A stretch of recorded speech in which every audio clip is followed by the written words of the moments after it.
E aí galera do YouTube, hoje eu vou estar ensinando vocês como baixar o PSX, o emulador de PS1 para vocês.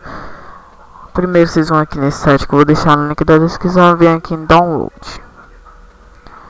Depois vocês virem aqui em download, vocês vão em free download. Aí vai começar a baixar. Eu não vou baixar porque eu já tenho ele, tá galera? Aí depois baixado, vocês vão na pasta onde vocês baixaram o PSX. O meu tá em downloads. Aqui.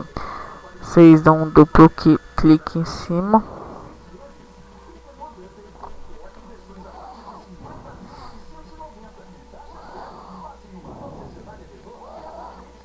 Clica nessa pasta e extrair para a área de trabalho.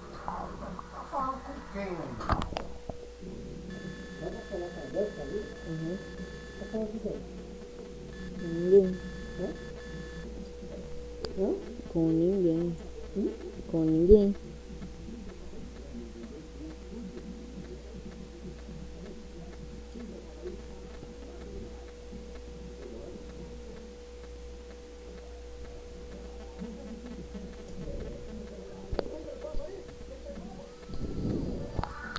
Pronto, é só vocês dar um duplo clique em cima e apertar com o botão direito em cima desse PSX fim e enviar para a área de trabalho.